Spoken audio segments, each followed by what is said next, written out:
हिंदुस्तान तो बाद पाकिस्तान दे विच किसान आए सड़कां ते।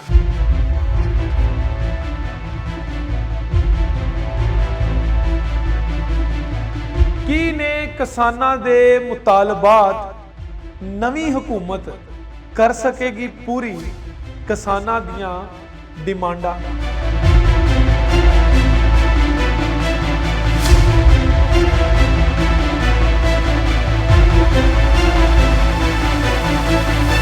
सत श्री अकाल, नमस्कार ते अस्सलाम वालेकुम। तुसीं वेख रहे हो इंडोज टीवी आस्ट्रेलिया। नाज़रीन, पाकिस्तान दे विच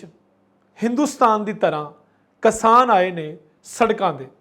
उस पाकिस्तान दे विच जिथे पहले ही सैलाब की वजह तो 70% फसलां तबाह हो गई ने, उस पाकिस्तान दे विच जिथे कपास ते गन्ने की फसल जिहड़ी है वो सैलाब के पानी दे विच रुड़ गई है, उन्हां किसानां दे उत्ते हुकूमत ने ਉਹ ਬੰਬ ਸੁੱਟੇ ਨੇ कि उन्हां ਬੰਬਾਂ ਤੋਂ बचन ਲਈ किसान आए ने सड़कों ਤੇ ਤੇ हुकूमत के मुखालिफ कर रहे ने एहतजाज। साडे हमसाए मुल्क, साडे गवांढी मुल्क दे विच किसानां दे एक बहुत वड्डे एहतजाज ने हुकूमत नूं मजबूर कर दिता सी कि उन्हां दे नाल ਉਹ टेबल टॉक करन ते करके ते उन्हां दे मुतालबात, उन्हां दियां ਜਿਹੜੀਆਂ डिमांड्स हैगियां ने, डिमांड्स ਜਿਹੜੀਆਂ ਉਹਨਾਂ ਦੀਆਂ ਉਹਨਾਂ ਤੇ ਬਹਿ ਕੇ ਉਹਨਾਂ ਨਾਲ ਗੱਲਬਾਤ ਕਰ ਸਕਣ। ਇਸੇ ਤਰੀਕੇ ਨਾਲ ਹੁਣ ਪਾਕਿਸਤਾਨ ਦੇ ਵਿੱਚ ਵੀ ਇੰਜ ਹੀ ਹੋਇਆ ਹੈ ਕਿ ਪਾਕਿਸਤਾਨ ਦੇ ਵਿੱਚ ਪਾਕਿਸਤਾਨ ਦੇ ਦਾਰੁਲ ਖਿਲਾਫਾ ਜਿਹਨੂੰ ਆਖਦੇ ਨੇ ਇਸਲਾਮਾਬਾਦ, ਜਿਹਨੂੰ ਵਫਾਕ ਆਖਿਆ ਜਾਂਦਾ ਹੈ, ਉੱਥੇ 25,000 ਕਿਸਾਨ ਜਿਹੜੇ ਨੇ ਉਹ ਸੜਕਾਂ ਤੇ ਆ ਗਏ ਨੇ ਤੇ ਉਹਨਾਂ ਨੇ ਕਾਲ ਦੇ ਦਿੱਤੀ ਹੈ ਧਰਨੇ ਦੀ। ਕਿਸਾਨਾਂ ਨੇ ਆਖਿਆ ਹੈ ਕਿ ਅਗਰ ਸਾਡੀਆਂ डिमांड्स पूरियां ना कीतियां गईयां असी जावांगे वजीर आजम हाउस दे विच ते असी क्रॉस करांगे रैड जोन। सब तो पहले असी झाती मारते हैं कि किसानां दियां डिमांड्स की ने। सब तो पहली डिमांड किसानां दा आखना है कि ट्यूबवैल दी बिजली की कीमत जिहड़ी है वो 5.35 रुपये यूनिट वापस लियाई जाए, क्योंकि 4 एकड़ जमीन वाला किसान 2.5 तो 3 लाख रुपया बिजली का बिल किवें दे सकता है। जेन्युइन रीजन है, जेन्युइन इशू हैगा है कि वह किसान जिहड़ा सारा साल फसल के उत्ते मेहनत करता है तो जदों उन्होंने आम रूटीन तो हट के 300 गुना ज़्यादा बिल आ रहा है तो उस बिल के नाल वो फसल नूं किस तरह काश्त करेगा, क्योंकि इस वेले पाकिस्तान दे विच सैलाब की वजह तो अगे ही फसलां तबाह हो गई ने ते पंजाब जिन्हों आख्या जाता है 5 दरियावां की सरजमीन जिहड़ी है, 5 दरियावां की धरती जिहड़ी है, उस धरती से आटा मिल रहा है 110 रुपये किलो। यानी कि 110 रुपये किलो जिथे आटा विक रहा है तो उस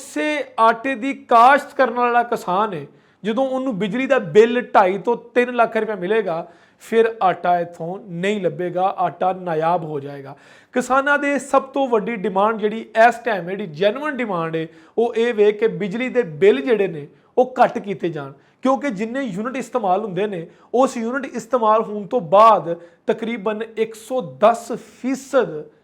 उपर टैक्स लग के बिल 2.5 तो 3 लाख रुपया किसान नूं आ रहा है। उस तो बाद किसानां दा दूसरा वड्डा मुतालबा जिहड़ा है वो ये वे कि सानूं ब्लैक दे विच खाद मिलती है, सानू जी खाद है वो कीमत तीसरी या चौथी गुना तो सानू खाद मुयसर होंदी है, वो ब्लैक दे विच जखीरा करके जान बुझ के किसानां नू महंगी वेची जाती है। यानी कि मार्केट दे विच पहले काल पा दी जाती है कि खाद खत्म हो गई है तो उस तो बाद एक एक दो दो बोरी ब्लैक दे विच वेच के, यानी कि वही बोरी जी 2500 की होवे उन्होंने 10 तो 15,000 की वेच के किसानां दा माशी इस्तेसाल किया जा रहा है। उस तो बाद किसानां ने जी सब तो वड्डी डिमांड तीसरी की है वो ये की है कि जो 21 सितंबर नूं असी कॉल दी एहतजाज की, असी इस्लामाबाद पहुँचे हाँ तो वजीरे दाखिला जिहड़े ने पाकिस्तान दे वो गल आखदे ने, राणा सनाउल्ला साहब वो कहंदे ने कि जनाब ये जिहड़ा है वफाक का मसला नहीं बल्कि 18वीं तरमीम तो बाद सूबियां नूं इख्तियारात मिल गए सी कि सूबे अपने मसले आप हल करनगे ते असीं तुहाडी 29 सितंबर नूं वजीर आजम शहबाज शरीफ नाल मुलाकात भी करवा देंगे। लेकिन वजीर आजम शहबाज शरीफ ने किसानां दे किसी भी वफद दे नाल मुलाकात नहीं की तो हुण किसान एक बारी फिर 200 तो 300 गड्डियां भर के पूरे मुल्क दे विचों ਪਹੁੰਚ ਗਏ ਨੇ ਇਸਲਾਮਾਬਾਦ ਦੇ ਵਿੱਚ ਤੇ ਉਹ ਕਹਿੰਦੇ ਨੇ ਕਿ ਅਸੀਂ ਕ੍ਰਾਸ ਕਰਾਂਗੇ ਰੈੱਡ ਜ਼ੋਨ। ਅਗਰ ਰੈੱਡ ਜ਼ੋਨ ਕ੍ਰਾਸ ਕੀਤੇ ਆ ਤੇ ਫਿਰ ਕੀ ਹੋਏਗਾ, ਜਦਕਿ ਹਕੂਮਤ ਜਿਹੜੀ ਹੈ ਉਹ ਇਹ ਗੱਲ ਆਖਦੀ ਪਈ ਹੈ ਕਿ ਇਹਨਾਂ ਕਿਸਾਨਾਂ ਦੇ ਕੋਲ ਡਾਂਗਾ ਸੋਟੇ ਨੇ ਤੇ ਇਹ ਕਿਸੇ ਵੀ ਵੇਲੇ ਹਕੂਮਤ ਦੇ ਇਸ ਇਦਾਰੇ ਦੇ ਉੱਤੇ ਜਾਂ ਵਜ਼ੀਰ ਆਜ਼ਮ ਹਾਊਸ ਦੇ ਉੱਪਰ ਹਮਲਾ ਕਰ ਸਕਦੇ ਨੇ। ਅਸੀਂ ਇਹਨਾਂ ਨੂੰ ਰੋਕਣ ਲਈ ਪੂਰੀ ਕੋਸ਼ਿਸ਼ ਕਰਾਂਗੇ। ਜਿਸ ਕਿ ਕਿਸਾਨਾਂ ਦਾ ਕਹਿਣਾ ਹੈ ਕਿ ਅਸੀਂ ਆਪਣਾ ਇhtਜਾਜ ਸਾਡੇ ਗਵਾਂਢੀ ਮੁਲਕ ਤਰ੍ਹਾਂ ਉੱਦਾਂ ਹੀ ਜਾਰੀ ਰੱਖਾਂਗੇ ਜਿੱਦਾਂ ਉਹਨਾਂ ਨੇ ਆਪਣੇ ਰਾਈਟਸ ਵਾਸਤੇ, ਆਪਣੇ ਹਕੂਕ ਵਾਸਤੇ ਇੱਕ ਲੰਬਾ ਧਰਨਾ ਤੇ ਇੱਕ ਲੰਬਾ ਇਕੱਠ ਕੀਤਾ ਸੀ ਤੇ ਆਪਣੇ ਮੁਤਾਲਬਾਤ ਪੂਰੇ ਕਰਾਏ ਸੀ ਤੇ ਅਸੀਂ ਵੀ ਆਪਣੇ ਮੁਤਾਲਬਾਤ ਪੂਰੇ ਕਰਾਉਣ ਲਈ ਪਿੱਛੇ ਨਹੀਂ ਹਟਾਂਗੇ। ਹਕੂਮਤ ਦੀ ਕੀ ਸਟ੍ਰੈਟਜੀ ਹੋਏਗੀ ਇਹ ਵੇਖਣ ਵਾਲੀ ਗੱਲ ਹੈ, ਕਿਉਂਕਿ ਇਸ ਵੇਲੇ ਪਾਕਿਸਤਾਨ ਦੇ ਉੱਪਰ ਸਭ ਤੋਂ ਔਖਾ ਵੇਲਾ ਇਹੀ ਹੈ ਕਿ ਪਾਕਿਸਤਾਨ ਇੱਕ ਜ਼ਰਈ ਮੁਲਕ ਹੈ, ਇੱਕ ਐਗਰੀਕਲਚਰਲ ਮੁਲਕ ਹੈ ਤੇ ਉਸ ਐਗਰੀਕਲਚਰਲ ਮੁਲਕ ਦੇ ਵਿੱਚ ਉਹਦੀ ਰੀੜ ਦੀ ਹੱਡੀ ਬੈਕਬੋਨ ਜਿਹੜਾ ਕਿਸਾਨ ਹੈ ਉਹ ਸੜਕਾਂ ਤੇ ਰੁਲ ਰਿਹਾ ਹੈ। ਕਿਸਾਨਾਂ ਦੇ ਨਾਲ ਹੁਣ ਅੱਗੇ ਕੀ ਹੋਏਗਾ ਇਹ ਤੇ ਆਉਣ ਵਾਲੇ ਦਿਨਾਂ 'ਚ ਹੀ ਪਤਾ ਚੱਲੇਗਾ। ਦੇਖਦੇ ਰਹੋ ਇੰਡੋਜ਼ ਟੀਵੀ ਆਸਟ੍ਰੇਲੀਆ।